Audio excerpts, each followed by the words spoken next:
You're listening to 772 Sports, a local Treasure Coast sports podcast highlighting everything from Little League to the NFL. Here are your hosts, Curtis Carpenter and Mike Higgins. All right, everybody, welcome to episode 6 of the 772 Sports podcast. This is Curtis Carpenter. I'm here with Mike Higgins. What are we going to talk about today, Mike? Oh, man, we got a lot to cover, right? We got baseball? Mike doesn't want to talk about baseball. I'm boycotting baseball. Okay, we got football. We got a lot of football. Okay. High school, college, and NFL, so excited for it. All right, sounds good. And a little extra in the Treasure Coast chatter for you. So, speaking of which, here we go. You ready? I'm ready. Let's go. Let's do it. Treasure Coast chatter. All right, so this is our segment. We call it Treasure Coast Chatter. We talk about sports on the Treasure Coast. Of course, this is football season. Football is king here. Yes, it is. So what do you want to start with there, Mike? You want to start with a little Vero action? Yeah, we can. Right. You got your extra stuff to cover. You going to do that after football? We'll do it after football. Okay. We finally have another sport we're going to cover after football. Sweet. So, yeah, Vero, man, since last time we've talked, they've won 2 games. So they're 8-0. 2-0 in the district. They're looking good. Have you been watching or following at all? A little bit. I know that 41 seems to be their number. They won the last 2 games. Yep. They scored 41, and they've given up 14 and 13. 14 yes, in Wellington and 13 in Centennial. But yep. And I know that my boy Aronson and Jacobson, they're doing it. Ballers, man. But that's it. That's it. Tell me more. So this week coming up, they play Martin County, and then the week after they play Treasure Coast, their last game, and that's the big one because Treasure Coast is number 1 in the district right now, so Vero is actually number 2. I don't know how this works. Maybe it's points for. I need to research it more, but overall, Treasure Coast is 2-4. Their only 2 wins are district wins. Somehow they're in first place. They must have a ridiculously tough schedule. Vero's 8-0. 2-0 in the district, and they're second somehow. But they play each other. It'll work itself out. Yeah. So wait a minute. Treasure Coast is 2-4. 2-4 overall. Right. 2-0 in the district. So both their wins were district wins. Gotcha. And I took a screenshot of the graphic yesterday because I was so surprised. Yeah, but I heard Treasure Coast is really good. Again, I haven't done any research. I haven't watched them at all. How good? They're 2-4. I don't know. Well, if you're playing I guess Mac Daddy teams. Yeah. So their Treasure Coast is 2-0. They've scored 72 points, given up 14. They've only scored 72 points? 72 points. Yeah, they got to be playing somebody good or something. I don't know. Their defense sounds pretty good. That's district points. So okay. So that's in the 2 games. 119. But that's still... Yeah, something's not right. Vero scored 321. Yeah. Well, we'll find out. So they play them in 2 weeks? Yes, 2 weeks. So they have Martin County this week, who's 5-2 overall. They're 0-2 in the districts. So they're last. So I got the district standing as Treasure Coast first, Vero second, Centennial third, Martin County fourth, and then Fort Pierce Central fifth. So I wonder if that's just because of the wins. It's 2-0 and 2-0. It has to be, man. Maybe strength of schedule. Because if Vero is 2-0 but hasn't played, but then Treasure Coast hasn't played Vero either. So I don't know how it goes. Yeah. Well, again, I think it all shakes itself out at the end of the. But these next 2 games are conference games. But I hope they don't look past this week to next week with Treasure Coast because I think Martin County is a pretty good school. Yeah, this could be a trap game. Like you said, you hope not. Classic trap game. Yeah. That's the team ahead of them. But yeah, Martin County's 0-2, but they're decent overall, 5-2. So not sure of their strength of schedule, but still the same couple of guys have been carrying Vero. It's Aronson and Jacobson, right? Dude, man, Van Jacobs is amazing. Dude, Florida State, let's go. I am going to hate having to root for him at Florida State. So you got some stats for him. I what do. You got? He's up to 53 receptions on the year, 894 yards, and 15 touchdowns. 15 touchdowns. He also has an interception on defense, which is pretty impressive. I think he plays some safety there. He comes in quite a bit. They have 8 or 9 interceptions, the defense do, but it's like 8 or 9 guys have an interception. So he's tied for the team lead. Your boy that you called out a while ago, it was Quincy Rogers, right? That's right. He has really good running back, 55 carries, 421 yards, and 5 tuds. Love it. So that's impressive for a team that passes. Yeah, right. Well, there you go. Your leading receiver has 15 touchdowns. Your leading running back has 5. Yep. So that's a 3-to-1 ratio. Yep. They're chucking it. Our boy Aronson, man, he's 120.7 QBR. Oh man, that's good. 116 for 173, 1,600 yards, 20 touchdowns, 6 interceptions. Love it. That's pretty good, man. I have to say he's gonna.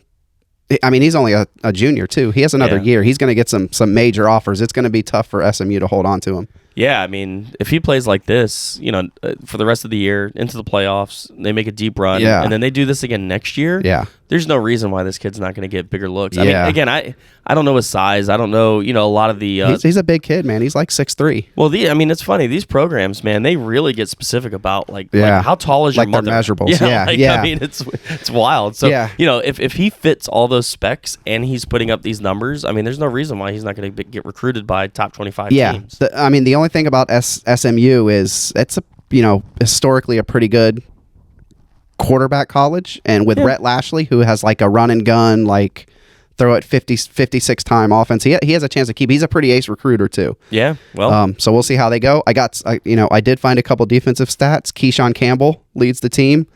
He's a linebacker. He has 5 sacks, and then Bucky Rojas. All right, that's like a football name to me. That is. That's Bucky all Rojas, name team. 38 tackles. Bucky Rojas. Yep. So. 2 weeks coming up. They have Martin County this week. They have Treasure Coast next week. I think Martin County is an away game. Okay. No. Yes, Martin County's away, and then Treasure Coast is home. All right. Great. So, yeah. Well, a little bit about John Carroll. I'll cover that. They beat Cardinal Mooney 26-3. We were talking about the Cardinals, the Cardinal schools. John Carroll lost to a Cardinal Newman, and then they whooped up on Cardinal Mooney. So, 26-3. This kid, Dawson Mail, it's funny. John Carroll is almost the opposite of Vero. Right. They run. Right. They don't really throw that much. But Mail went 11 for 15, 206 yards, a touchdown. And then my boy, the running back, Tony Colebrook, 28 carries, 129 yards, and 2 touchdowns. Mail on the season, 916 yards passing, 6 touchdowns, 6 picks. Not Aronson, an 81.7 quarterback rating. But, again, he's managing the games. Yep. He's doing what he's got to do. Colebrook, on the other hand, 123 carries, 6.88 yards. It's almost 6 yards a carry and 6 touchdowns. Their defense and their running game is what's carrying them. Yeah. They are they some kind? I haven't watched them at all. Are they some kind of an option run team, or is it just straight run? My guess is it's straight run. Yeah. But I honestly no wing T like old school Vero. Yeah, right. Wing T, man. We haven't heard that in a long time. 3 or 4 running backs. But Colebrook is getting a bulk of the carries. Yeah. So I imagine it's single back or shotgun with a back, and then either an option or a straight handoff. But 4 games this season, the defense has given up 7 points or less. I mean, good. So if you're running the rock and you're getting yardage and you're getting 5.6 yards per carry, and your defense isn't giving up points, you're probably going to win some games. Right. So, again, they're 5-1 on the season. Their only loss was to Cardinal Newman, and they're having a great season. I'm looking up now because I didn't see who they actually play this Friday. I know they play Friday. I just don't know who. So I want to look it up for just a second. While you're looking it up, have you seen it's Colebrook, right? Running back? Tony Colebrook. Is he getting recruited by anybody, or is he still young? He should. I don't know. He's good though, man. I mean, statistically, he's doing well. Yeah. Yeah, so this Friday is the 21st. That's tomorrow. Yep, and they're playing VCA. I don't know who VCA is. Nope. VCA is VCA. Yeah, give me. I know that it's an acronym. Victory Christian Academy Storm. They are 4-3, and let's see, what do we got for you? They lost last week to Lakeland Catholic High School, 28-27. But then they've won 3 in a row, 40-12, 10-6, and 40-0. So this team might actually be okay. Yeah. It's a good run. Yeah. They're second in 1S District 5.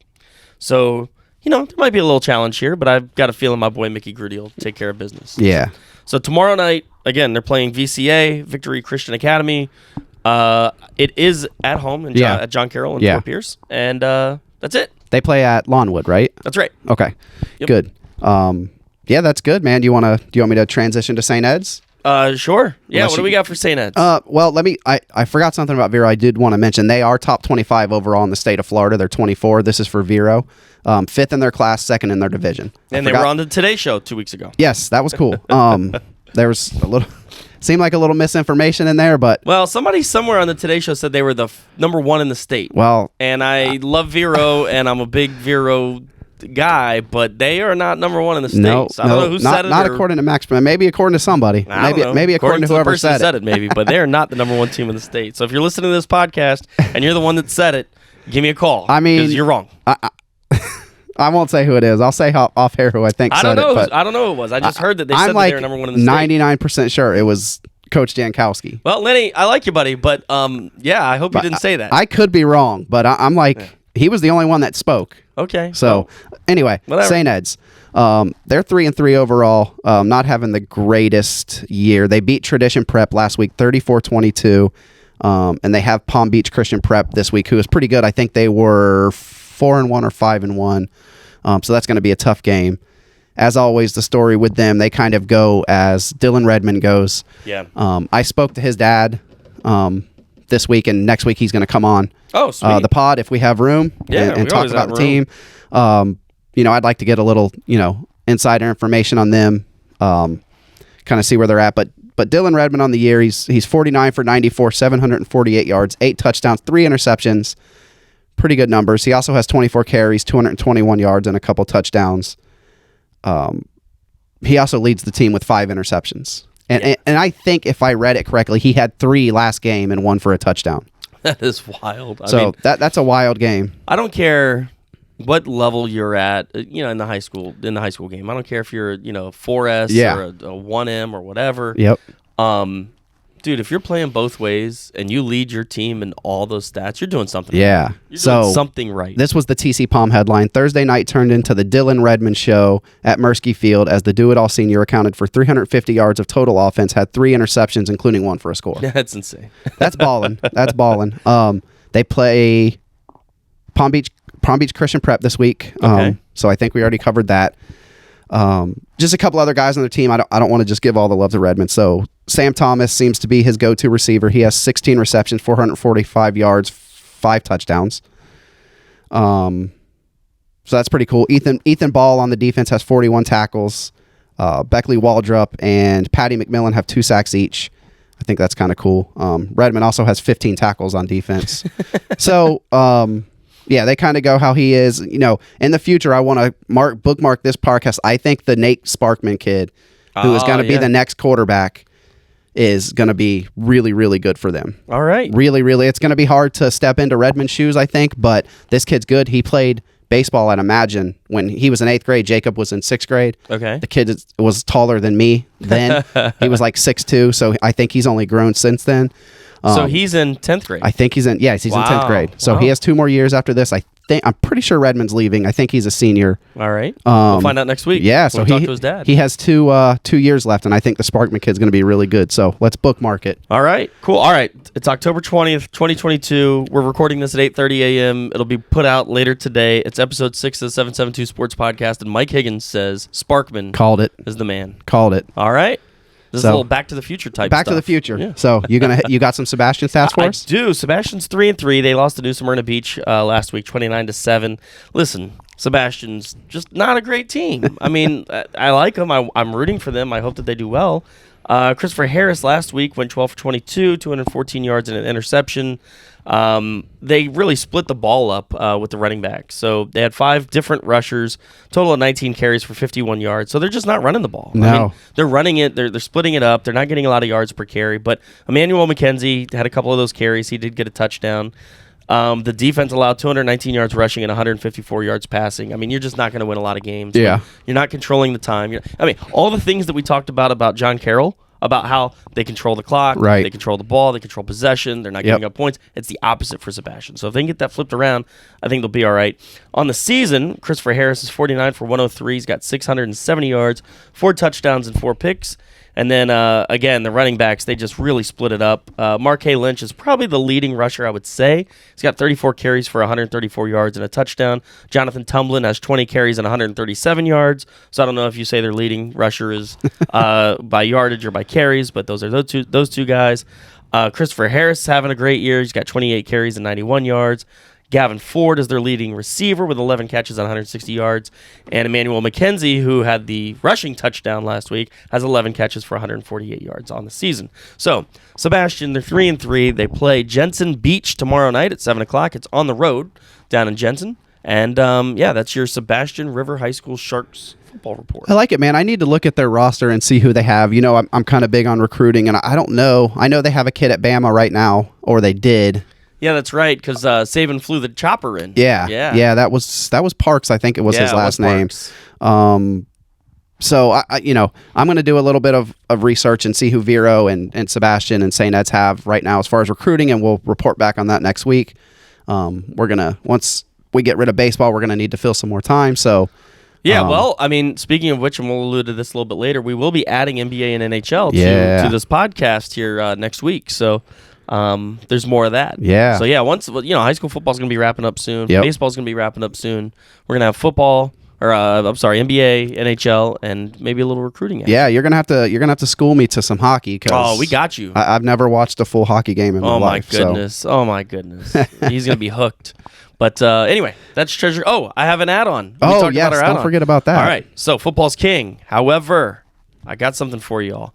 The Vero Beach girls volleyball team won 3-0 yesterday against Centennial, and they play Jupiter tonight in the district playoffs. It's round 2. Let's go. So we're adding other sports to our Treasure Coast Love chatter. to see it. Yeah, so we need to do that more. We need to throw golf in there. We need to throw, I don't know what else playing right now. I know golf is active right now. Yep. So yeah, we need to figure that out. So Treasure Coast chatter, we need to expand our horizons. When you call me to complain to me because I said that you said that you're the #1 school in the state, let's chat about the other programs. Yeah. Yes, Well, like 67 programs or something like that. yeah, It's let's cool. clear it up. I said you said it. Curtis didn't say it, but I didn't say it, but I said whoever said it is wrong. and it was him. Like Oh, well.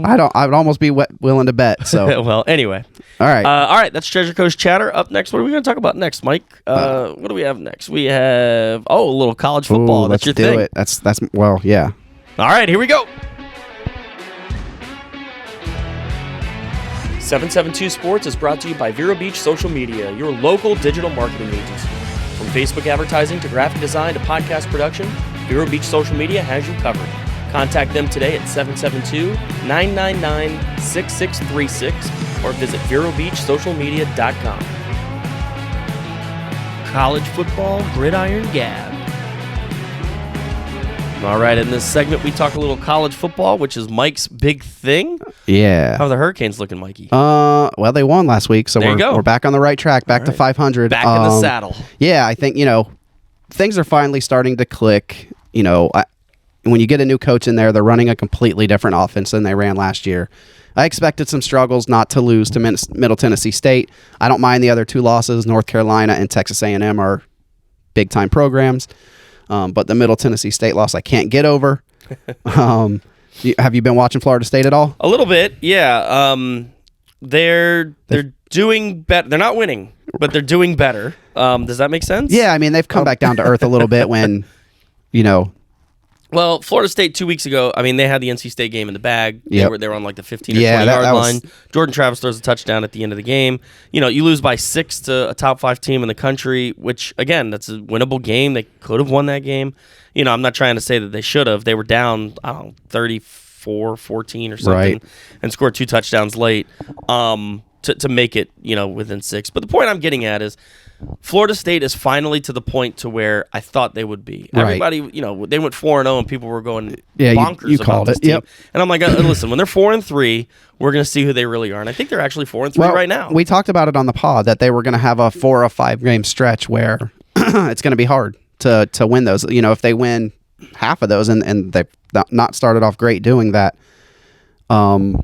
Yeah, I mean, so Florida State's off this week, and then they play Yep. Georgia Tech next week, and they should win that game. They should win that one. Right, and then it's back playing Miami, another tough team, and then then they play Syracuse, another tough team. So listen, they don't have this lollipop schedule. They're going to beat Louisiana, I don't know, November 15th or whatever it is. A tough game against Florida, and then that's it for them. So they're going to get their 6 wins most likely. They're probably going to beat Georgia Tech and Louisiana. If they pick one off on Miami or Florida, that's 7 wins, and that's the Florida State that I think we all, again, I come into the season with no expectations, but I would assume that most people expect them to win 6 or 7 games this year, and that's what they're doing. So is it good like, for them. This is Norvell's 3rd year, so is it about to be hot seat time? Because 7 wins is not the Florida State standard. But again, I think if you're progressing every year, you can't get rid of a guy. Yeah. So if you go from 5 to 6, 6 to 7, 7 to 8, 8 to 9, I'll give you those. Right. I'll give you those years. Now, if you're going 5 to 6, 6 to 7, 7 to 7, 7 to 7, 7 to 7, Right. 7 to 7, 7 to 7, we got a problem. Yeah, you got to change something. So, yeah, just keep improving. Yeah. I mean, because eventually, you're going to get up to a 9 or 10 or 11 win season. Yep. And that is fine by me. If Yeah. you go 10-2, listen, Florida State they're not national championship contenders anytime in the next 3 or 4 years, probably. Right. But if you get up to 10-2, all right. Well, now I can see how you can get up to 11-1. Yeah, you know what I mean. Now I can see how you can get up to 12-0. So yeah, just keep improving, and they are, and I'm fine with that. Listen, it's a long road ahead. Again, Jimbo really set this team back a decade. Yeah, and then Willie Taggart didn't help. Well, and whether that's Willie's fault or administration or whoever, that's up for debate. But bottom line is, Jimbo Fisher, by definition, factually set this team back. Yeah, man, he kind of stopped recruiting and everything. Yeah. It was terrible. So anyway, so that's the report on Florida State. That's my own perspective. Not that my opinion really matters that much. But again, they are off this week. And they'll play Georgia Tech next week. Yeah, so Florida's off this week too. So Miami's the only one of the big three that plays. We'll get into that a little later in Pick'em. I did want to go over. We missed 2 weeks, so I want to go over 2 weeks of Pick'em. So I was 32-17 going into week 6. Week 6, I was 9-2. We had a good week there. 9-2. Attaboy. You were 10-1. Hey, there you go. You still gained a game. You still gained a game. All right. So after that, you were 45-15 overall, and I was 41-19. Then we had week 7. Again, we missed 2 weeks. So this is this last week. This is 5 days ago. This last week. Yep, you had a rougher week. Oh boy. You went 5-5. So you're 5-5. 50-20. So still pretty good. 30 games over 500. I went 7-3. Oh, picked up a couple. I gained a couple games. 48-22. So you're 2 games back. 2 games back. All right. So I love it. Got to keep this lead. Yeah, you do. And we did want to talk Tennessee over Bama last week. All right. So here's the question: is Tennessee back? I mean, it seems like it. Bro, you beat Alabama. I know, listen, it's at home. I get it. But, man, you beat Bama. It's not just beat Alabama. I mean, you beat Alabama. You're undefeated. Yeah. Like, you're, What are they? They're number 3 in the country right now. Yeah, jumped. Alabama's down to 6. That was cool, man. That was a cool, I'm not anti-Alabama like some people are, but it was cool to see Tennessee win that game at home. Yeah. I just picked Alabama, so I was rooting for them. That's the only reason why I was rooting for Alabama. It was kind of cool after the game.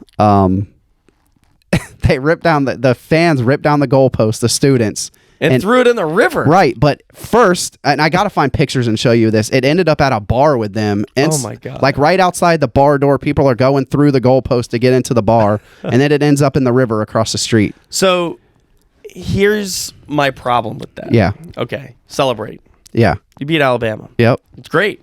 I mean, they're SEC, they've been at the top, but you're 6-0. Yeah. Like, it's the 6th game of the season. You didn't win the SEC championship. You didn't win a national championship. Like, I almost feel like, when you lose, say nothing. When you win, say less. Yeah. You know what I mean? Like, yeah, that wasn't happening. We're also not college kids anymore. No, I know. And listen, you have to kind of put yourself in that mindset, too. Tennessee's been very bad for a long time. And they haven't beat Bama in a minute. I know. It's just, man. Like, I'm with you. All right.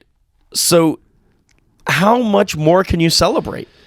Yeah, I don't. Like, if you win the SEC, what's next? Yeah, like, do you tear down Neyland Stadium? Like, if you win the national championship, do you literally burn Knoxville to the ground? Which, by the way, I'm not a Knoxville fan, so it wouldn't hurt my feelings. But, yeah, I just don't know, man. I feel like that's a minor over. It's like when they pop champagne bottles when you win the wild card division. Yeah. In baseball, like I'm like, all right, well, what's the World Series celebration look like? Listen, man, they're college kids. I get it.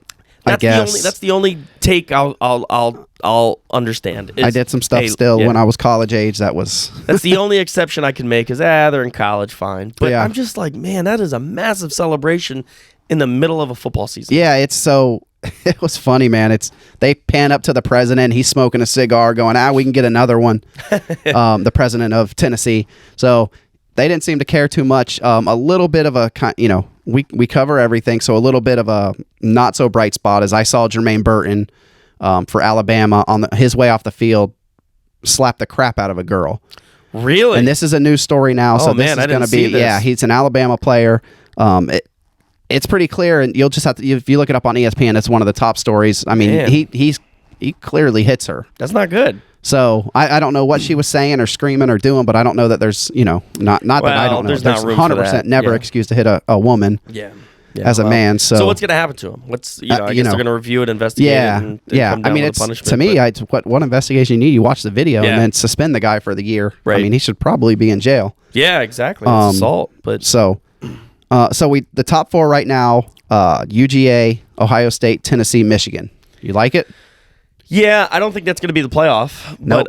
but I like it. I mean, so you have UGA and Tennessee there. Yep. There's going to be something funky, I'm sure, as far as SEC and the championship. Well, and it's all Big that stuff Ten too. goes. It's OSU, Michigan. Right, So, that's right. And then they're going to play each other, and so one of them is Yeah. going to get knocked out. So the question is, who's most likely to move into that spot if there is some shakeup? I mean, you got to imagine Alabama's still in there. Yeah, I mean, no loss Clemson. Yeah, Ole Miss Clemson. is going to be one to keep an eye on too. They're Yeah. undefeated, and so is TCU.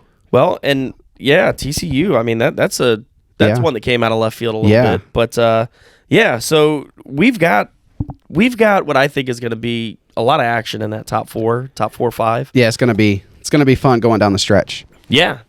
So here's my question: and Danny Cannell actually asked this. He said, "Would it be possible?" And I have to pull this up. I have to find it. But would it be possible that you have 3 ACC teams in the playoff? ACC? ACC teams. No. And here I'm going to. I'm just letting you know that they'll never let that happen. All right, but I'm going to give you the scenario that he gave up, and I should have screenshotted it. But he says, since we love hypotheticals so much, could the ACC get 3 teams in the playoff? UNC, 11-1 ACC champion. Clemson, 11-1 ACC runner-up. Syracuse, 11-1, only lost to Clemson by a field goal. If that happens, are those 3 teams in? No. All right. I mean, I guess it's going to depend on what happens in the other games, but I don't see it. There's going to be an undefeated Big Ten team. There's going to be an undefeated SEC team. So now we only have 2 spots. Gotcha. Well, and then he says, if this looks stupid, it's because it is, but it's the same as the 3 SEC teams, and literally the exact same argument, the exact same thing that happens to the SEC when they get in. I love the argument for sure. So it's funny, it's like, oh yeah, that sounds dumb, but that happens every single year with the SEC. Yeah. So anyway, I saw it. It was thought provoking, and I wanted to bring it up. No, I love it. I love the idea. I like the ACC getting some respect. Hey, they have 5 teams in the top 25 right now. Yeah. I mean, yeah, and Florida State is close. Yeah, I mean, Miami was ranked this year, but so they're getting Miami's not far off from being. So you could hypothetically at the end of in the next 2 or 3 weeks, you could have 7 ACC teams in the top 25. Yeah, Miami plays Clemson in a couple weeks, and if they can reel off and get to 6-3 or 7-3, I mean, you're looking at possibly being ranked again. So one thing I did want to bring up, I think we've covered everything else. Yeah. Well, Georgia's dominant. They're solid number 1. They're, right? yeah, they're the team. They struggled right? a few weeks ago with a lesser team, but I think they just weren't ready. But then they ended up second half kind of blowing them out. So, and then the other question is, has Georgia taken Alabama's place? Is Alabama kind of like just there now?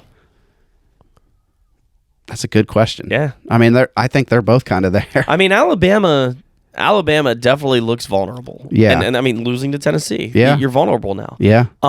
Georgia doesn't have that look anymore. Georgia looks like the Alabama of 3 years ago. Yeah. That's a tough, because Bama recruits so good and they just reload. I mean, them two are like probably, even though Bama lost, I would still say Bama's probably one of the classes of college football, right? I mean, so I just don't know if there's a dip in the radar. So what do we do? Let me look real quick at something that I wanted to see. So what are we at? We're at with Pick'ems. We are 48-22. All right, you're 2 games back, and you're 50-20. I got to figure out how I'm going to beat you this week. In the So Pick'ems. we're going to see a lot about Alabama. They play Mississippi State this week, who's ranked, right? And then in 2 weeks they play Ole Miss, who's a top 10 team. So anyway, we'll know more. Yeah, we'll know more. Well, let's answer that question in a couple weeks. All right. But I did want to go while you're looking at some picks. If I just wanted to go over Heisman favorites. Hendon Hooker, man, he's for the Tennessee. He's up there now. Well, I mean, he's on the stage now. Yep. So the 5 favorites they had, and this was just researching ESPN. They had Hendon Hooker, C.J. Stroud, who's Ohio State, Bryce Young, Bama, Dorian Thompson-Robinson, who's UCLA, which that's another team to watch out for. They're doing good, and Caleb Williams, USC. All quarterbacks. Well, I mean. So traditionally, it's either quarterback or running back. Yeah, I mean, right? that's turning into a quarterback award, though. Yeah. Yeah, and listen, I mean, that happens in the NFL, too. I mean, it's almost always a quarterback that wins the NFL MVP. Yep. And now with these RPOs kind of just dominating college football, your quarterbacks, now also your running backs. So those numbers are going to get padded a little bit, especially when you play weaker teams. Right. I could see why it's tough for a running back or a wide receiver to win it nowadays. Right. But, yeah. I don't disagree with those 5 people. Is there anybody on that list or off that list that should be on it?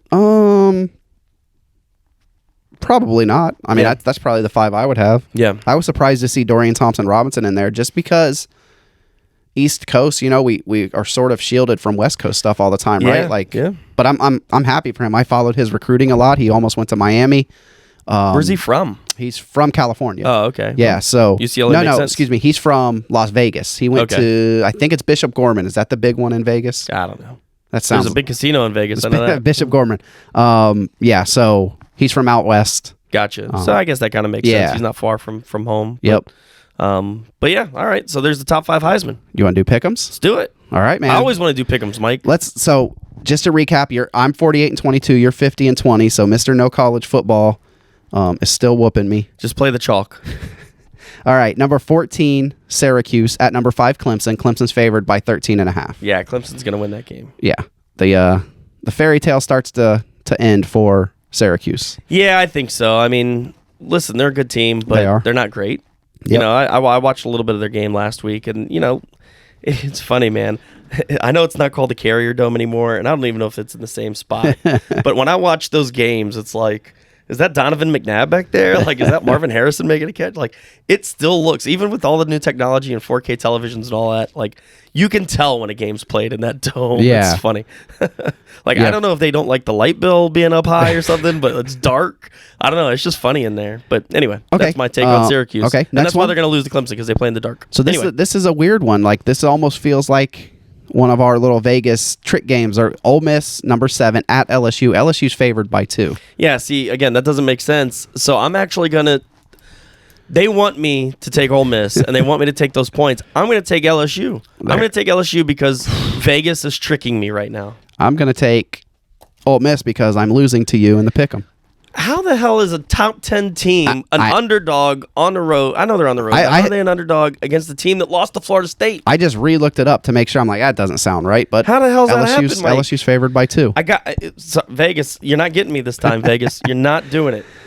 Maybe one of the good games of the week if you can watch this one. Number 9, UCLA at number 10, Oregon.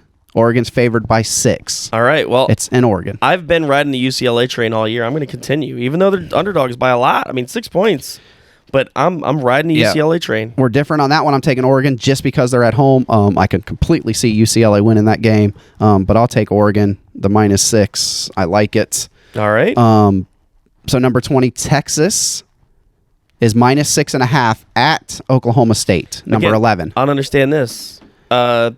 Texas on the road, not ranked as high, worst record, favored by 6.5. That's weird. That's another trick. That's another trick. Every one of these, I keep re-looking because I feel like that's wrong. That's another trick. I'm gonna take Texas. I'm Vegas. You're not getting me this week. So I'm taking Texas. I'm taking Texas too, and I think they've switched to their little freshman phenom quarterback Quinn Ewers, and I think that's going to be the difference. Okay. That kid's special.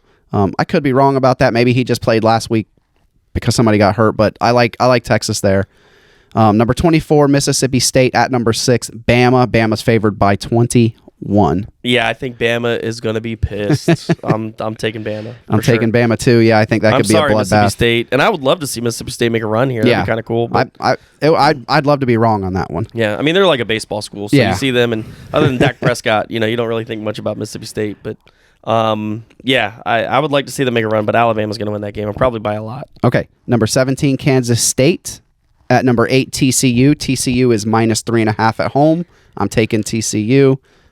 I think I like them kind of big. Yeah, this is a heart pick. I'm going to take TCU. I want to see them make a run and see if they can get into that playoff. I just think it would be cool to see a different team in there. And, I don't know. They kind of remind me, and not necessarily on the field, but just kind of mentally, they kind of remind me of the Oregon of the 2012, 13, 14, where like, they kind of came up and then they were good for a few years, and I'd like to see TCU do that. Yeah, TCU's always sneaky there. And if you're a Horned Frog, like, you deserve to be picked. I'm just saying, like, the Horned Frogs. Yeah. Facts. Okay, number 21, Cincinnati is -3.5 at SMU. All right. I'm going to take Cincinnati. Me too. I like SMU. I do like what Rhett Lashley's doing there. I don't think they're there yet. He needs to get some of his guys in. But we'll take Cincinnati for that one. So Duke at Miami. Miami's favored by 9. Yeah, I'll take Miami. Me too. I don't know how Miami's favored in games anymore. But yeah, but Duke is just Duke. And then we're kind of out of games, so I just threw some in here. So UCF, because I want to get to 10. Okay. UCF is minus 5. He needs to catch up. Well, I said we do at least 10 a week. And with Florida, it would normally be Florida State, Florida, but they're both off this week. So right. UCF gets to sneak in there. They're minus 5 at ECU. All right, so I don't think UCF... Here's the deal. I didn't think UCF was good because they lost to Louisville. Right. But it's their only loss. Yeah. So, like, they might be okay. So I'm going to take them. I took them too. They might be all right. I took them too. At ECU is kind of a tough trap game. Like, that's a really hard place to play. If you look at it, the stadium will be packed. And they play Cincinnati next week. UCF does. Yeah. So you're right. This could be a trap game. Could be a trap game, but I'm still taking UCF. Yeah. Following the numbers there. Pitt, since we're both ACC guys, I picked a ACC game to end it. Sure. Pitt at Louisville. Louisville's favored by 2.5. I don't know how Louisville's favored against anybody, even though they beat UCF. They're not good. But, dude, I'm going to take Pitt. I took Pitt. Oh, man. I wrote it down before you. No, we have two. Right. I could theoretically catch up this week. Okay. 2 different. So we'll see how it goes. Vegas 3 is different. going to give me that 4-game lead now. It's They Vegas. could. Thank you, Vegas. They could. Yeah. Vegas could.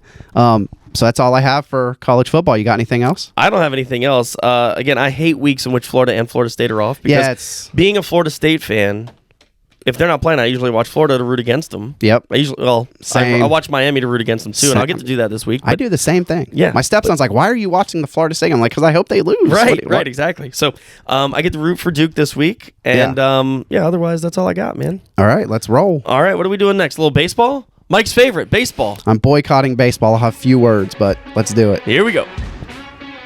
Around the horn. All right, and now it's time for Mike Higgins' favorite subject, Major League Baseball. A little around the horn, Mike. I got baseball grievances. And you're going to hear about Yes, them. you are. Oh, boy. What's wrong, Mike? So what do we want? We want to talk about the active games first, or are we going to go with Dodgers and what? Dodgers? What are you talking about, Dodgers? What happened? Well, I think they got kicked out of the playoffs. I'm not sure. Oh, my gosh. This is such a horrible format. Let's talk about... That's what I wanted to get into. We'll get into the current stuff. Let's talk about the format. We haven't been on here in 2 weeks. The last time we chatted, the playoffs, I don't even think it started yet. We did our playoff preview. So, the way the Major League playoffs is this year, since it changes every year, is they said, all right, we're going to pick 7 teams from each league. It's going to be six teams from each league, three division winners, and then 3 wild cards. Okay, that's a lot of teams, Mike. That's 12 out of 30. Yep. All right. Then they said, all right, the top 2 division winners are going to get a bye. The 3rd division winner is going to play a wild card game. Doesn't make a lot of sense. Against the worst wild card team. Right. Okay. Yep. And then the 2 other wild card teams will play each other. Yep. And the 2 best the division winner and the highest record in the wild card will have home field for 3 games, 3 days in a row, all at home. Very bizarre. It's just weird. Like, I don't know, man. I guess I don't know what the right answer is, but the right answer is not to leave a division winner off for 5 days so that they're getting cold while you got a wild card team running through it and getting hot all of a sudden. So, well, what was bizarre to me was the away team won a couple of those. Yeah. Yeah. So you're on the road 3 games in a row. And yeah, the away team won a couple of those. Then they go into they go into a divisional series round against a team that's been off for a week. Yeah. And road teams are kind of doing pretty well in those too. Yep. So is there any benefit to winning your division? Is there any benefit to home field advantage? Is there any benefit to the bye? Is there any benefit, here's my big question, to having a regular season? Right. Is there any benefit to having a regular season? If you're one of the top 6 teams in your league, why aren't you... I mean, yeah, you got to win games. Yeah. You got to get in the playoffs. But why are teams... And again, I'm going to pick on the Dodgers here. Why are teams like the Dodgers even really trying halfway into the season? Yeah, so it's like, you get so far into the season, you got a month left, right? And the Dodgers have already clinched almost everything they can because they played so good. So now they're not playing for anything, right? The rest of the year, but you got the Padres and the Phillies and all these guys in meaningful games, right? Do you think you lose a little bit of edge there? I want everybody to go back 2 weeks ago to what I said about why I didn't think the Dodgers would win a World Series. Yeah. Because of this layoff. Yep. 2 weeks later, I look like Nostradamus. Yep. what happened? Well, what happened was Mookie Betts was bowling. Yep. You know, guys were sitting around. They weren't playing. And then all of a sudden, you got to turn that on. That doesn't happen that way in baseball. Baseball is a very momentum-driven game. Repetition. Yeah, man. You need to be playing games. And I'm telling you, San Diego came in there. They were playing games. Again, they had to win. Yeah. They had to win 3 games. They come into LA. Yeah. They win. Yeah, man. I don't know. And then here's my other beef. Your division series is only a 5-game set. Yeah, that's not good. So the Dodgers go 14-5 against the Padres in the regular season. They won 111 games. The Padres win 89. So there's a 22-game difference there. Yep. Then Major League Baseball says, okay, well, you guys are going to play a 5-game set to determine who's the better team. Yeah. Well, wait a minute. What kind of sample size is that? Yeah. Why is a division series not 7 games? So all that being said, my question is, why have a regular season? Why not play a 50-game regular season, determine your 12 playoff teams, and then just run a bunch of 7-game series in the playoffs? We shouldn't do that because I love baseball. Well, I know, but like I get what you're saying. But this is making me not love baseball. Yeah. This is making me think, why am I watching all of these games in the regular season? These are like spring training games at this point. We're watching the Dodgers win 111 games, and it means literally nothing. Yeah, and so what people say is, well, the Dodgers don't win when it counts. Okay, well, what you're telling me is the regular season doesn't count. Right. So why am I watching this? So that's my plea to Rob Manfred. Right. Figure something out, man. This is not it. Yeah. And I know you want more playoff teams and you want more playoff games because it's more revenue and TV ad money's coming in. Nobody understands ad money more than I do, trust me. But man, there's got to be a better way. Gotta be. There's got to be a way to keep it, to keep a competitive advantage to teams that are doing well in the regular season. Yeah, there's got to be. I don't know what that is. I think maybe making everything 7-game series. Other than the wild card. Wild card needs to be 1 game. Like if you barely get into the playoffs, let it be 1 game. Well, yeah. The Dodgers shouldn't have 4 or 5 days off. They shouldn't be penalized. On the flip side, if you're a division winner, I don't think that you should play a 1-game series. Right. I think right. Have 4 wild card or however you have to have it. Have 4 wild card teams. Well, the easiest way to do this, and trust me, I've obviously thought a lot about this. The easiest way to do this is you have to expand the league to 32 teams. Yep. Okay. You have an extra division, right? You have an extra division. Yeah. And then you can do just the winners of each division. Right. Or you could do a couple of wild card teams or something like that. But the fact that there's only 3 divisions really screws things up. I don't mind, I don't mind the more so if we do expand it to 4 divisions, have 4 wild card teams, each of them play a 1-game playoff to see who plays who. And seed it properly. Yeah. Like we were talking about how, But you want to keep the division winners playing as well. You don't want buys. Well, just I don't know how you work that in. 1 game. Yeah. 1 day. Yeah, 1 day. Make it still keep it at 1 game. It's so it would be 5 versus 8 and 6 versus 7 to see who plays. No, that wouldn't work. Yeah, because you need only 4 have 6. winners. Right. You need 4 winners. I don't know. I Yeah, mean, listen, we could sit here and debate it all day. There's got to be a better way to do it. But the way that it's happening now, again, deems the regular season useless. Well, and if that's the case, I'm not going to watch 150 Dodger games a year.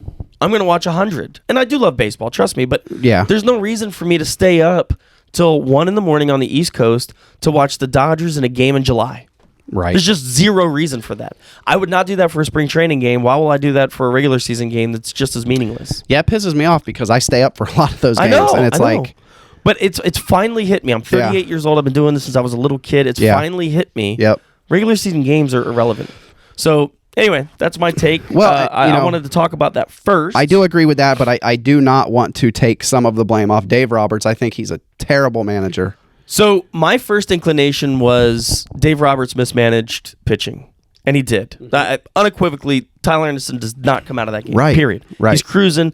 You won a World Series because someone did that to you, Blake Snell. The Rays pulled Blake Snell out, and he was cruising, and the Dodgers scored runs, and they won the game. They won the World Series. If Tyler Anderson plays another inning, pitches one more inning, the Dodgers probably win that game. And then who knows what happens Sunday night. But yeah, he completely mismanaged the pitching staff. However, the Dodgers were 2 for 21 with runners in scoring position. One of those hits didn't score a run. They scored 1 run in the series. Hitting a ball with a runner in scoring position. That cannot happen. So the question is, how do you solve that? And in the regular season, this home run or bust works. Bigger sample size. You cannot do that in the playoffs. So my guess is they need to bang this whole Cody Bellinger home runner done, Joey Gallo home runner done. They need to get rid of Max Muncy home runner done. They probably need to get rid of these guys and get some guys that can just get on base. I need a guy in the playoffs that hits 350. Yeah. I don't need a guy in the playoffs that hits 200. Yep. And yeah, I mean that's ultimately what we figured out is you need to have a completely different team in the playoffs than you do in the regular season. Yeah. It's timely hits, man. And another thing, and we won't spend a ton of time on this because we don't have it, but if there has ever been a case for robot umpires in the playoffs, there was this, and you could say it doesn't matter and everybody has to play with it, but the umpire in the last game for the Dodger game cost Los Angeles like 1.8 runs. Yep. Yeah, it was at least one run, and they lost by two. Yeah, it's what are we gonna do? Yeah, I mean, robot umps are coming. It's gonna happen. It's only a matter of time, and that'll fix this massive issue in the game. Yeah. But still, all that being said, you can't go 2 for 21. Nope. And mismanage your pitching staff and expect to win a 5-game series. Yep. Who was the best player for the Dodgers in this playoff set? Who would you say if you had to guess? I mean, Trey probably. Oh no, he made million errors. He made a bunch of errors. Yeah. He hit a couple home runs in the first game. Right. Was it Max Muncy? Nope. I would say it's Freddie Freeman. He was pretty consistent. I would say that. Yeah. I mean, who was the best hitter for the Dodgers in a regular season? He's always the guy. Freddie Freeman. Freddie. Right. Yeah. I want guys like that. I want Freddie's. Yeah. I don't want Cody's. So before we get into these other couple games, just yes or no, just fire these off at me. Did the Dodgers re-sign Clayton Kershaw? Yes. Do they re-sign Trey Turner? Yes. Justin Turner? Yes. But he's going to have to take a lot less money. So here's Justin Turner. Here's why I hesitated. Justin Turner has a club option for $16 million. Yep. So if the Dodgers say, hey, Justin Turner, we want to keep you next year, they got to pay him $16 million. He's got a $2 million buyout. So if the Dodgers say, hey, we don't want to pay you $16 million, they can pay Justin Turner $2 million and he can go play the free agency market. I think Justin Turner is going to restructure this contract. Yes. I think he's going to sign a 2-year, $20 million deal. He has to because he's essentially the DH, right? I mean, he's still playing third. A little bit. But Muncy played third the whole playoffs. Well, and they got this kid, Michael Bush, that's man. The fruit is ripe, man. When are you picking this tree? So anyway, I think Justin Turner signs a 2-year, $20 million deal. That saves the Dodgers from having to pay him the $2 million opt-out. That saves the embarrassment of Justin Turner having to go to the free agent market and getting on a team for maybe $12 million for 1 year. Keeps him on the team through retirement. He's going to get his 2 years. He's going to still be the DH. He can be a part-time third baseman. It's a win-win for everybody. And Turner has kind of worked with management to stay in L.A. I mean, I don't know if you remember, but he signed a small deal a couple of years ago to stay on the team. So that's my guess, but that's a very specific guess. So that's why I kind of hesitated. I think he signs a 2-year, $20 million deal. I think Kershaw signs a 2 or 3 year deal for about $45-50 million. That puts him through retirement. And then I think the Dodgers do splurge on Trey because who are the other options? Dansby Swanson. Yeah. I don't know, man. I like Dansby if we don't get Trey is my first option. Yeah. I love the way he plays. I think it's just easier to keep a guy than to go get a guy. But here's my thought, and I've been like kind of kicking this around. So Dansby is a West Coast guy. Yep. Trey is an East Coast guy. Yeah, that's right. So I can see a situation where them guys flip. And I've seen a lot of talk, and I would be completely against this. But Carlos Correa. Yeah. I don't think if Carlos Correa never played for the Astros, I could see him coming over. Yeah. But I mean, he was the biggest Astros apologist out of all of them, and I cannot see the Dodgers brass being okay. Not just them, but the guys in the clubhouse. Yeah. How's Clayton like Kershaw? JT, these guys. How are they going to feel about this guy coming in? Now, listen, it's a business. It's baseball. Right. I get it. Those guys are going to say, "Hey, if this guy can help us win, whatever." But I just cannot imagine that guy in a Dodger uniform. Here's an interesting one. What about Xander Bogaerts? If like Trey's our obvious number one pick, but if he walks, I almost like Xander Bogaerts over. Yeah, I mean, listen, Bogaerts is great. He's a very, very good baseball player. I don't know if you get him for that much less than you get Trey. Yeah. So if that's the case, why not take the guy you know? Well, what if Trey is just going to go east? So just assume. So if it's one of those things where you cannot sign Trey, right? My pick's probably Swanson. Yeah, I think so too. I'd take Swanson, then maybe Bogaerts, then Correa. And it wouldn't hurt me if we got Bogaerts over Swanson either. So we sort of drop a bunch of money, right? Cody's gone too, right? Bye. If they don't re-sign him? Bye. No, he's eligible for arbitration this year. Okay. And I think that's at like $15 million. That's okay for him, I think. Oh my God, Cody Bellinger at $15 million. I don't want do that. you see a situation where they make a run at Aaron Judge? Yeah, I could see them making a push. I don't see them signing him. Yeah. I think he's going to stay in New York, probably. The reality is Judge is a right fielder. Yeah. And Mookie is pretty much made his anchor. And right now you can move Mookie to center. Wouldn't be that big of a deal. I think you can move Judge to left, too, and be You could. be Listen, okay. that's kind of a dumb reason not to sign a guy that's hit 62 home runs. Yeah. I just think there's going to be so much shopping for him. I think that he's so marketable that you could take a team that's willing to pay, a team that normally wouldn't pay a guy. I could see a I don't know. I'm trying to think outside the box here. I could see a Mariners going after him or something like that, and maybe getting him. I just think there's going to be too much bidding for the Dodgers to get involved. I think somebody's going to overpay for Aaron Judge, and the Dodgers just don't do that. The Dodgers traditionally don't overpay for guys. They do pay, obviously, shorter for guys, terms, but they don't overpay. Shorter terms, right? Judge is going to want a long term. Yeah. It's the same reason we didn't get Bryce Harper. Yeah, Bryce Harper's a marketable guy. And the Dodgers wanted to sign him to a shorter term, higher AAV, right? The Phillies were like, no, we'll give you your 13 years or whatever it was. Same reason Dodgers didn't give Machado 13 years. Fine, take him. They're wanting contracts past their 40s, and the Dodgers aren't going to do it past like. Andrew Friedman is a market. He's a master at controllability. Yeah, and you're not going to control Judge. Nope. No, he holds the cards in these negotiations, and so I see him making a run, maybe trying to sign him, but I don't see them actually getting him. There's not a huge need for him. No. I like what Trace Thompson gives us. He's obviously not Judge or any of those guys. I wouldn't mind seeing them do a superstar. Maybe next week, as we start to get farther along in the playoffs, we need to do a little free agent, see who's going to be free agents and who we think the Dodgers sign. But real quick before we get into the scores for the games that are actually happening, what do you think about Will? I saw a situation yesterday where somebody said trade Will Smith, and it was it might have been Bill Plunkett or one of the Dodger writers says Bill Plaskey. Yeah, Plaskey, where the Dodgers could trade Will Smith and get a massive haul from somebody. I'm not opposed to trading one guy if you can get 2 or 3 pieces to help, but that being said, I think Will Smith is possibly the key to the future to this team. Best catcher in the game. I think he's better than Real Muto. I know that's a very homerish thing to say, but he's top 3 catcher in the league, and I think that's probably indisputable. I'd have to see the package that they would get for him, but I don't see that happening. Yeah, I'm not big on an idea of where we're trading. And again, he's got like 4 more years of arbitration. Yeah. So why would you give up again? Depending the on what you master could of get. Controllability. Yeah. Why? Not only is he a great player, he plays a premier position, a tough position to find talent at.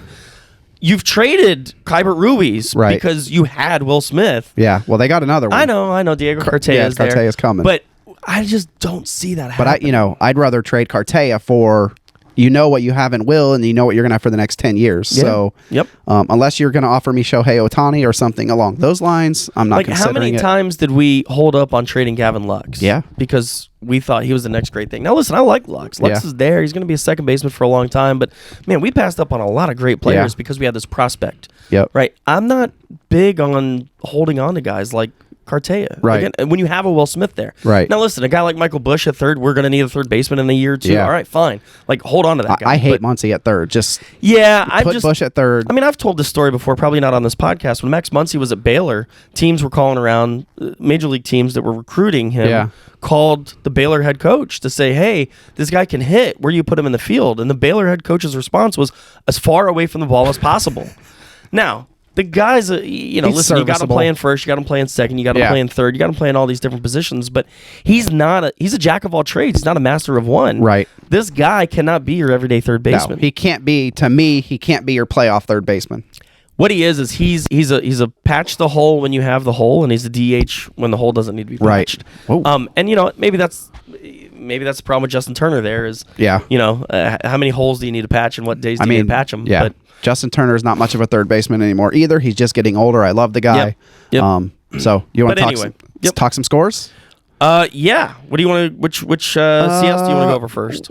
we could just do Phillies Padres. They're farther along, right? All right. Phillies Padres are tied 1-1. The Padres beat the Phillies last night, even though the Phillies had a 4-0 lead. Yeah, I saw in the that game. So to watch them blow, that was not good.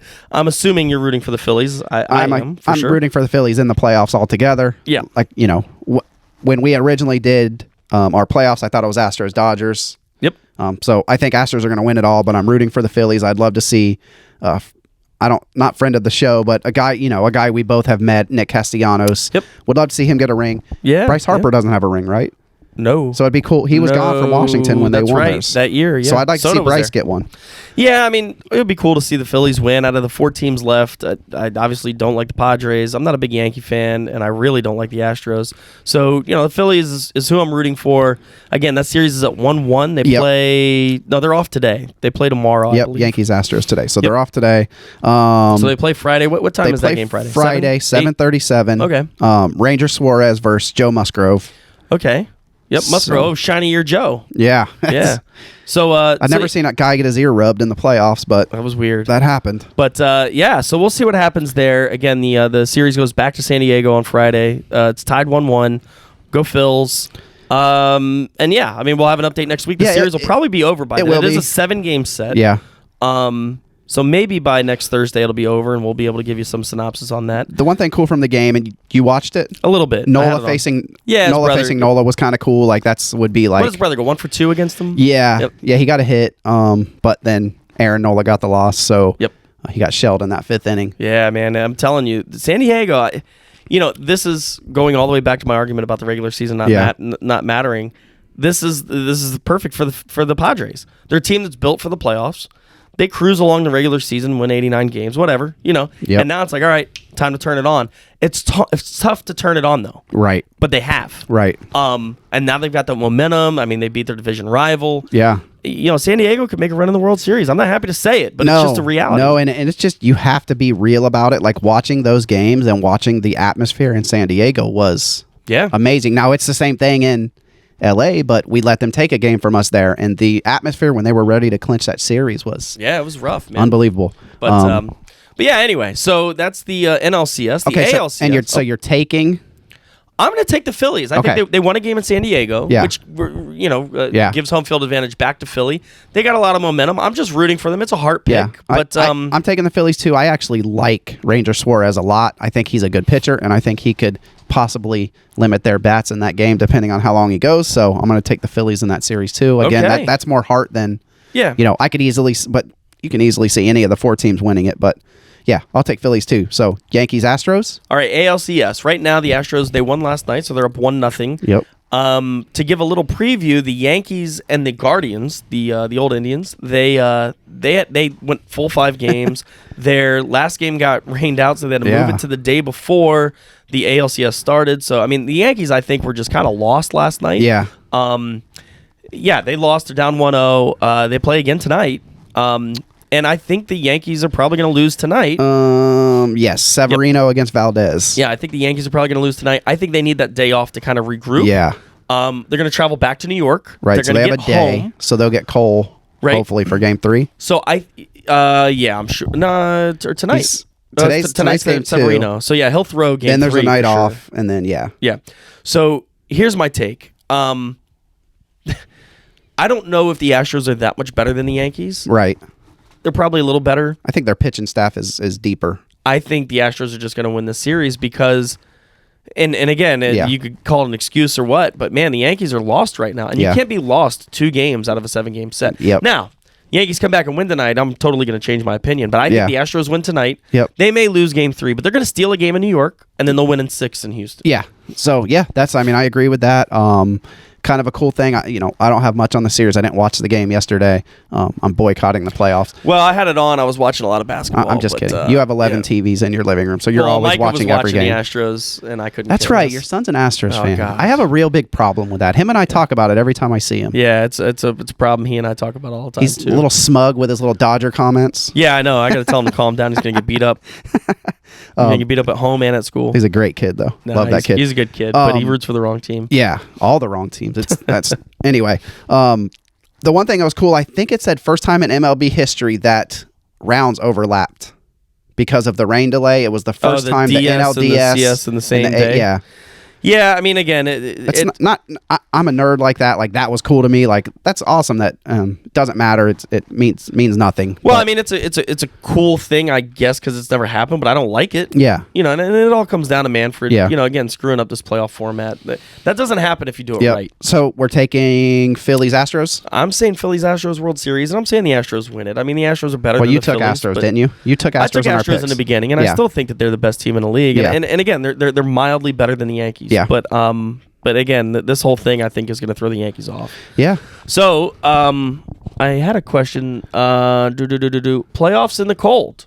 Okay, if Philly makes it, Yeah. and let's say hypothetically they play the Yankees in November. Yeah. Again, this whole screw up with the playoff format.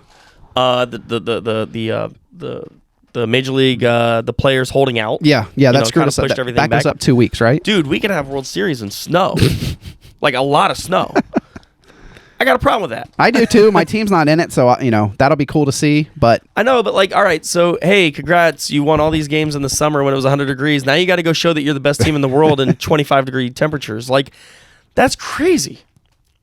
I mean, so listen, if it's San Diego, Houston, it's Right. irrelevant. It's going to be Right. warm and it's going to be in a dome, so Right. it doesn't matter. But I was just thinking, I was like, damn, man, if this is Phillies Yankees and it's snowing for every game, you could have snowouts. This could go into the middle. that weather gets pretty hairy in New York this time of year. Snowstorms And don't Philly. last a day. Right. They're usually a week. Right. What if we're playing World Series games into December?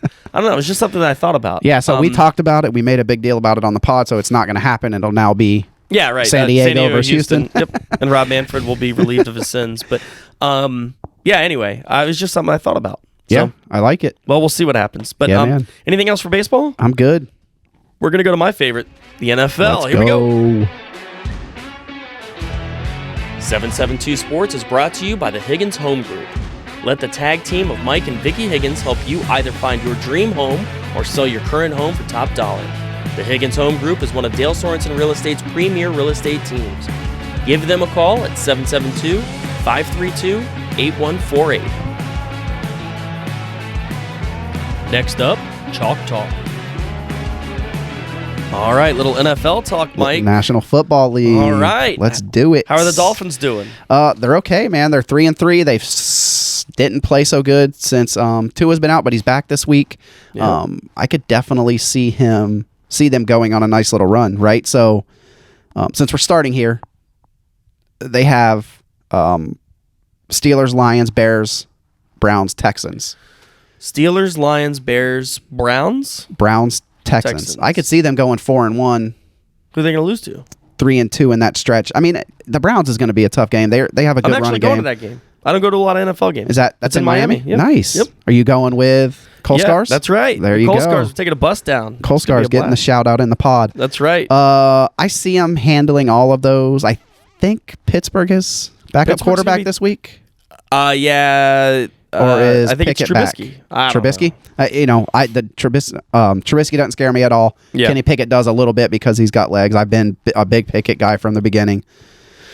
So So what? Okay, so they're 3-3. You think they go 4-1? So that's 7-4. 7-4. That's a run. Yeah. I mean, that's a run, and they could, if Tua stays healthy, they could win all those games. Yeah, that would be huge. So, we like to cover our team. So you're the Colts, where you like what they're. I cannot believe I'm saying this, but the Colts have a better record than the Dolphins. They are 3-2-1. The old 3-2-1. The old one. And then, so they play the Titans this week. I'm not optimistic. They play the Commanders the week after. I am optimistic. And then they play the Patriots the week after that. Not optimistic. And then they play the Raiders the week after that. Not optimistic. And then they play the Eagles the week after that. Not optimistic. And then they play. You're gonna play the Steelers. I'll You're keep gonna going win. and going and going. But here's the deal: the Colts are a mediocre team, and Without Jonathan Taylor, is he back? Jonathan Taylor? they're 2-0 without Jonathan Taylor. That's unbelievable. I know. I think he's going to be back this week. He practiced yesterday. I don't care what the record says. You need that guy. Yeah, they're just they are the most if the NFL is unpredictable, the Yeah. Colts are the most unpredictable Yeah, part I of mean, the NFL. you were, and they're your team, but you were pretty high on them. You thought they would win the division, right? Before the season And started, and they're I thought it was them percentage or points Titans. behind Jacksonville Crazy. for the lead. Jacksonville's Crazy. 3-2. The Colts are 3-2-1. Yeah, that's crazy. Yeah. So that's the report on our teams. I have a question for you. Are the Bills definitely now the best team in the NFL. It might hurt you to say yes because that would mean I was right. But No. I think they are. I like that their one loss was to the Dolphins. That makes me happy. Yeah. I think they are. I don't think you can argue it really. I mean, they're a botch snap away from being undefeated. They couldn't get to the line to kick the field goal against the Dolphins in that game. I like them. I think my more concern is we know what the Bills are, right? They're a top 1-2 team at the most. They're definitely a top 3. I'll give you that. Are the Eagles for real? Well, that's one of my questions. Are the Eagles for real? I don't know. Well, I did write some stuff down on this. So they're 6-0, right? They have Steelers, Texans, Commanders, Colts, Packers.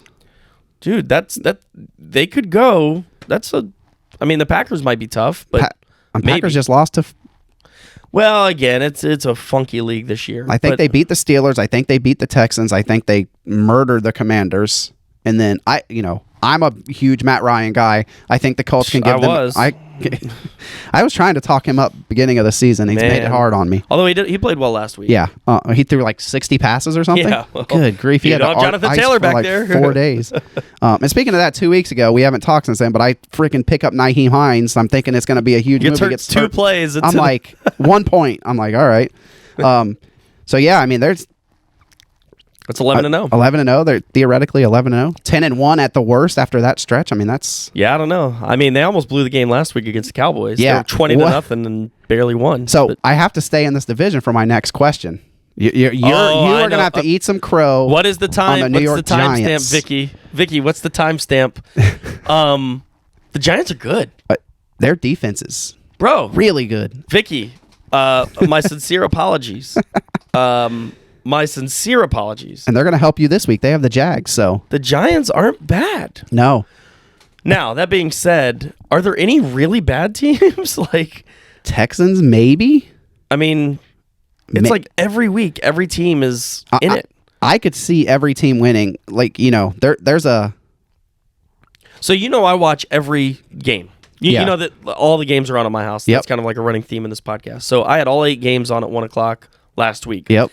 At one point, after halftime, 6 of the 8 games were 1-score games. I'm like, what is going on here? I'm looking at records, right? And the Lions are 1-4, but it seems like they've been in every game. They have the 4th most points scored in the NFL. Yeah. As of last week, I think they have the most points. Raiders are 1-4, which is nuts to me. They're a good team. They're going to go on a run. Yeah. So that's what I'm getting at. Are there any really bad teams? No, and we've talked about this several times. The parity in the NFL right now is better than it has been ever, and I think it makes for a great product. It makes for an exciting Sunday afternoon. It makes for... I'm telling you right now, at 3:45, it is chaos at my house. Yeah. Because I'm watching every game, and I'm like, there's 2 minutes left in this game. There's 3 minutes left in this game. They're down a field goal. They need a 2-point conversion. The defense has to hold them here. It is nuts at my house for about half an hour on Sunday afternoon. Yeah. It's just utter chaos. People are running around, screaming, yelling. It's nuts, and that makes it fun. Yeah. So while I think it's a problem when we're trying to pick teams, and maybe if you're in Vegas, it's tough, but it's fun. It's fun. It's made it rough in the suicide pool we're in. Oh my God, yeah. Mike's been knocked out. He's rebought. I got 2 losses. The only undefeated person in our league. Is it Micah still? It's Micah. My 12-year-old son is the only undefeated player in our 30-person survivor pool. The guy that runs the league is lost 4 times already. He's on his last life. Yeah. It's crazy. Yeah, it's wild. But anyway, so yeah, the Giants, Vicky, are good. My apologies for talking bad about them. Danny Dimes is he's legit. And I'm eating crow. Before we do pick 'em, I do have a couple more things if you want to just spend a couple minutes on it. Matt Rule. So Panthers already fired their coach. He gone. So I was completely wrong about them. Completely wrong. But the cool thing is Christian McCaffrey stayed healthy and Saquon Barkley. I love seeing that for the year. Yeah, so far. 6 games in. Yeah, that's more than they've lasted the last couple years. And another thing, does this make a difference this week if Dak is back? I think I'm under the impression you like Cooper Rush more than you like. I like Rush a lot. He almost led a comeback last week. I'm not high on Dak Prescott. I don't think he's that good.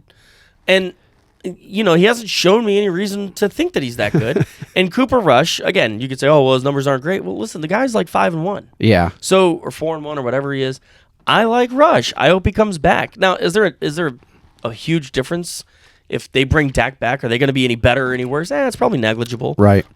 Their defense is legit. Yeah, right. And Micah Parsons last time I checked, neither Rush nor Prescott plays defense. So Micah Parsons is going to win Defensive Player of the Year, and that dude is bad. Dude, he's really, really, really bad, good, bro. Like, he is. So anyway, yeah, we'll see what happens. I mean, they're obviously in a tough division. The Eagles are undefeated. The Giants are 5-1. So, Commanders the only sort of mediocre team in the division. Yeah, and that's all. That'll start with the quarterback. Ask Ron Rivera. Yeah, but did you see that controversial comment he made? But yeah. Anyway, yeah, I don't know if it makes that much of a difference if he's back. So, yeah, I don't either. Last thing I want to bring up. All these teams are bunched up together. The Vikings, they've won 4 in a row and they have a 2-game lead in the division. Can Green Bay catch them? With the parity in the NFL, the Vikings have won 4 in a row. They have a 2-game lead in the NFC Norris division. I'm going to pull this up. So I'm just curious how you feel about Aaron Rodgers. Do you have faith in him? Do you think he can pull his team back up? I mean, they may be a wild card. I don't know. It's going to be really bunched up. So the question was, can Green Bay catch Minnesota? Right, down 2 games. I mean, sure, because they have Aaron Rodgers. Yeah. Right? And Minnesota has Kirk Cousins. So what's going to happen? That's the biggest divisional lead in the NFL right now. Kirk Cousins due for his 4-interception game. Right. Yeah, I mean, the West is even. Yeah. 3 teams at 3-3. NFC South, Tampa Bay and Atlanta. 3-3 each. That's Tampa Bay's smoke and mirrors there. Though. Yeah. I'm going to say that. I'm going to say Minnesota holds on to it, wins the division. Okay. I do think Green Bay comes back and gets a wild card. Yep. And they have Rodgers, so I could. Well, again, the wild card in the NFL this year is going to be bonkers because all these teams are going to be bunched up with 9-10 wins. It's going to be really interesting to see. But anyway, it's just something I noticed and I thought I would ask. So. I like it. Okay, so I have a question for you. We can just spend a couple seconds on it. Do you see? So the AFC East is 5-1 Buffalo, 4-2 Jets, 3-3 Miami, New England. How do you see that division finishing? I know you have Buffalo winning. Oh, I think Buffalo probably goes 14-3 or something like that. And you think probably the 1 seed in the AFC, healthy then Tua? Kansas City. I didn't think about Miami in the wild card until you brought up their remaining games, and I'm like, well, shit, if they go 8-3 or something like that, or 7-4, whatever. They're going to have a shot at that wild card. Well, when you originally talked, you said you thought Miami would be possibly a wild card team. They're on the cusp, man. I didn't think they'd be there, and so I have the same thought. It's going to be all about Tua completely. Like he has shown how. Well, you're not going to win games with a third string guy. No, and you're not going to win games with Bridgewater. I mean, you might steal 1 or 2, but you're not really going to win these games. Right. So yeah, I mean, you need Tua, and if he's back, I think Yeah, he's back this week. Yeah. All right. What are we? All right, so we got some pick'ems. Yeah, do you have our overall records or what? Oh yeah, I got something here. Let me know. You were whooping me pretty bad at this. All right, so 2 weeks ago, I went 10-6. Mike went 9-7, so I picked up a game. But then last week, you got the game back. You went 6-8, and I went 5-9. Last week was horrible. That's rough. 5-9, bro. How do you go 5-9 in a pick'em? That is rough. So on the season, I am 56-37-1. You are 50-43-1. Man, I got a 6-game lead. But again, in the NFL, you just saw last week, I went 5-9. You went 6-8. I mean, anything can happen. So that's rough. So yeah, all right. So I'm 56-37-1. You're 50-43-1. We're struggling, buddy. Yeah, I mean, that doesn't seem like a good record to me. Well, I'm 19 games over. You're 7. All right, the comeback starts today. All right, well, it starts tonight because you have the Saints and the Cardinals. It's in Arizona on Amazon Prime. Make sure that you pay your $120 a year to stream these shitty games. We get Amazon Prime, so it must come with that because we don't pay for it. Yeah, we pay for it through your Prime subscription. I don't mind it. I like the coverage. Yeah, it doesn't bother me. But the games are pretty horrible. Yeah, they have been bad. So and tonight's another one. But so you got New Orleans in Arizona in the little Phoenix Dome there. I got the Cardinals with Hopkins coming back, and New Orleans is decimated by injuries. Arizona's a 2.5-point favorite. I'm going to take them just because they're home. Yeah, I mean I think that's the kicker there. Michael Thomas is out. Jarvis Landry's out.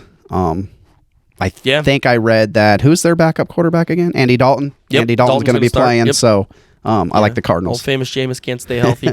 All right, next up, Colts, Titans. It's in Tennessee. Titans 2.5-point favorites. Both teams are 3-2, except the Colts have a tie as well. I'm completely tossed up on this game. Like if Jonathan Taylor was playing, I think I'd take the Colts. I think Well, he practiced yesterday. I'm taking the Titans at home. Yeah, I'm probably never going to pick the Colts again this year. So we both have Tennessee. They let me down too often.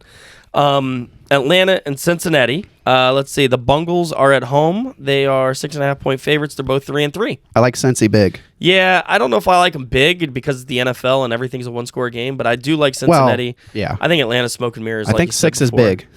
Yeah. In the NFL. So 6.5 points is a big line. All right, we have the Detroit Lions at 1-4, the Dallas Cowboys at 4-2 in Dallas. Jerry's World. Dallas is up 7 points, 7-point favorites. I'll let you pick it first. I'm going to take Dallas. I think the defense stifles Detroit. But listen, it's the NFL. Nothing would shock me. I take Dallas too, but this feels like one of them classic where the Lions are going to play a game and beat them. How wild will it be if Dak starts and they lose to Detroit? Well, that's what you said. Like last week for picks, you were. Yeah, well, if Dak plays, Cowboys are going to lose. If Cooper Rush plays, they're going to win. I was wrong. So Cooper played and they lost, but that was my take on it. Yeah. All right, so we both have Dallas there. All right. The Green Bay Packers against the Washington R-Words. It's in D.C. Green Bay 5.5-point road favorite. Green Bay's 3-3. The Commanders are 2-4. You want me to go first? I'll do it. We can rotate. I'll go Packers. Yeah, I'm doing the same. I mean, I have zero faith in. I just don't like the Commanders at all. Yep. Well, I think Carson Wentz sucks. Yeah. All right, next up, we have the Tampa Bay Buccaneers at a surprising 3-3 on the road in Charlotte against the Carolina Panthers, who are 1-5. Tampa Bay is an 11-point favorite. I'll take Tampa. I mean, you're giving me. I got 11 points. You put down Tampa Bay for me? Dude, you're not picking Carolina. Let's be real. The Panthers were your pick to make the playoffs this year as a surprise. Definitely not my pick. I mean, I'm taking Tampa. I'll cross it out. No, I'm taking Tampa. I mean, Let's not get crazy. Is anybody in our pool gonna pick?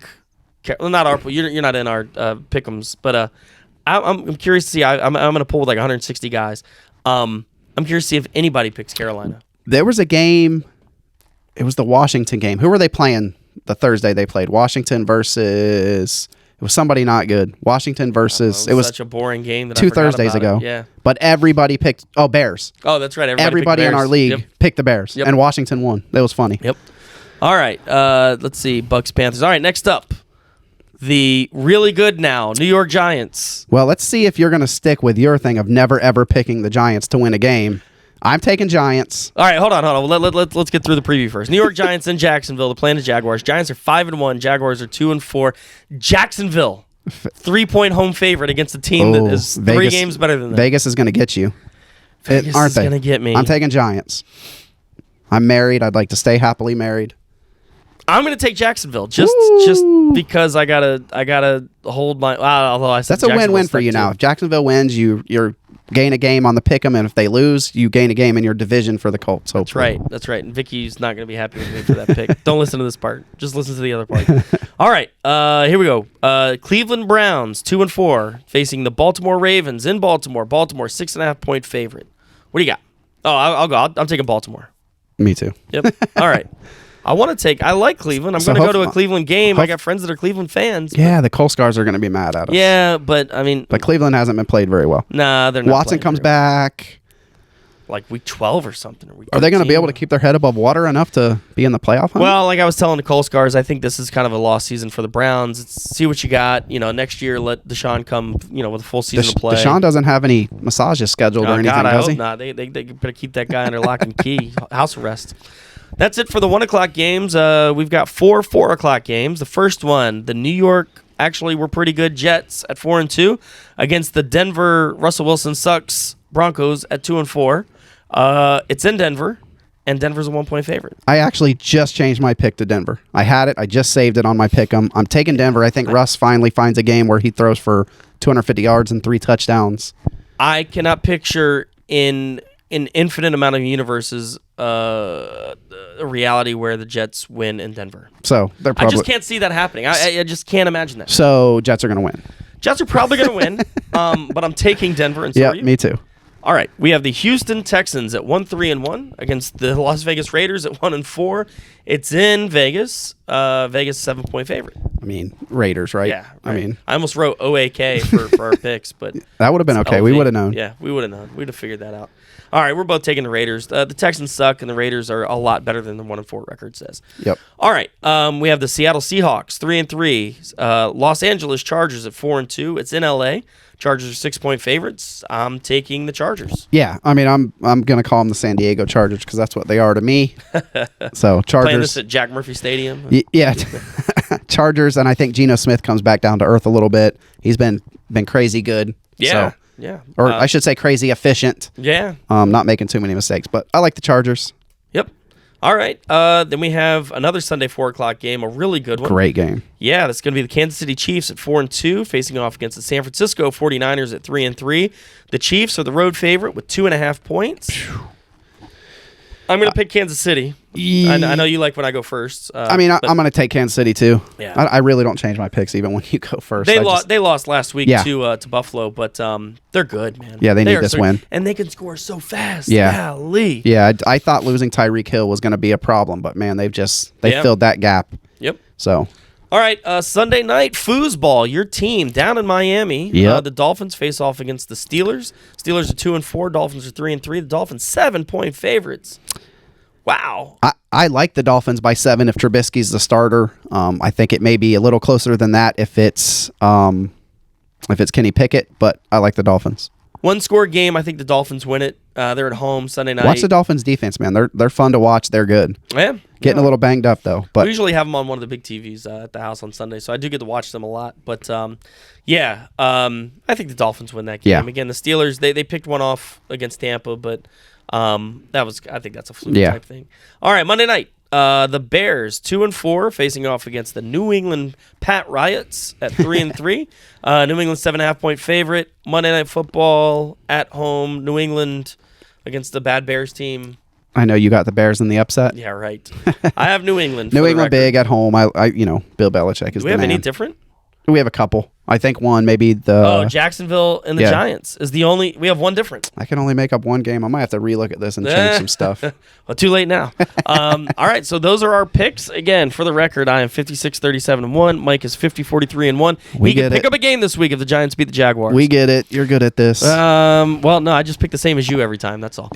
One more segment. That's it. It's your favorite We got Fact or Cap. fact or As, cap, as the kids say. as the kids say. Here we go. Fact or cap. All right, back in the day they called this true or false. It's 2022, so we say fact or cap. Fact or I'm going to have cap. two statements for Mike. He's going to tell me if they're cap. facts or caps. He's going to have two statements for me. I'm going to say if they're fact or cap. Fact or Cap. All right, I'll go first to you. We kind of covered this. The Phillies win the NL. They're the NL pennant winners. Fact. That's a fact. That's a fact. So All right, heart or brain?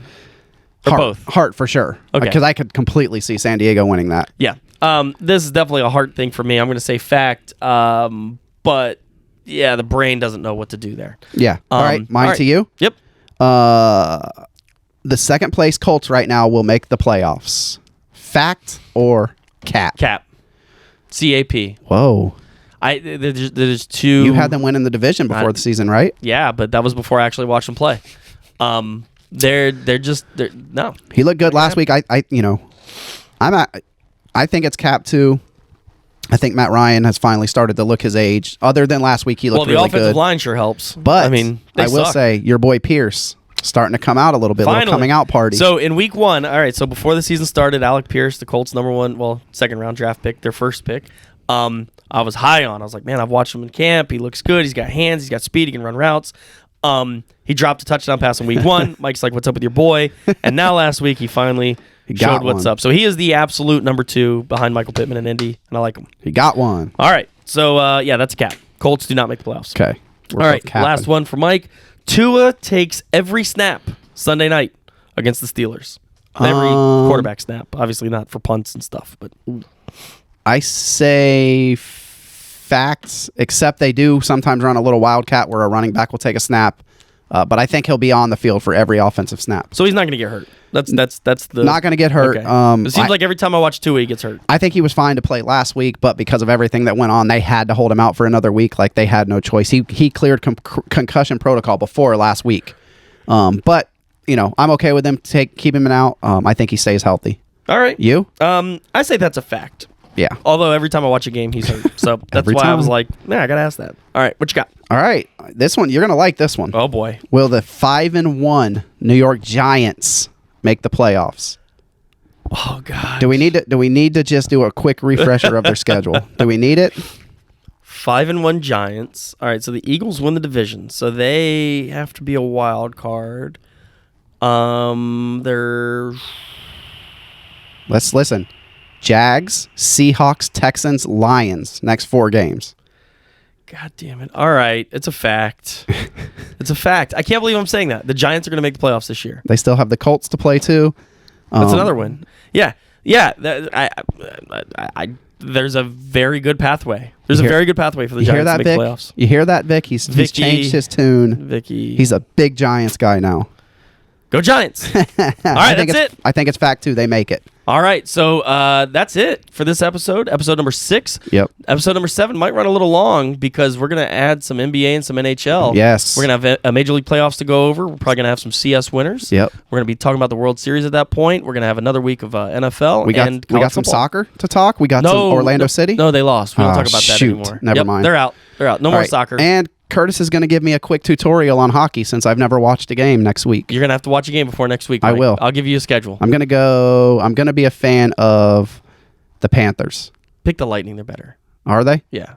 I like all the Miami teams. Okay, well, they're not in Miami. They're in Sunrise. Well, I like Florida teams. So, all right, I'll go Lightning. All right, we got a new Lightning fan. Lightning fan. I'm going to get a hat.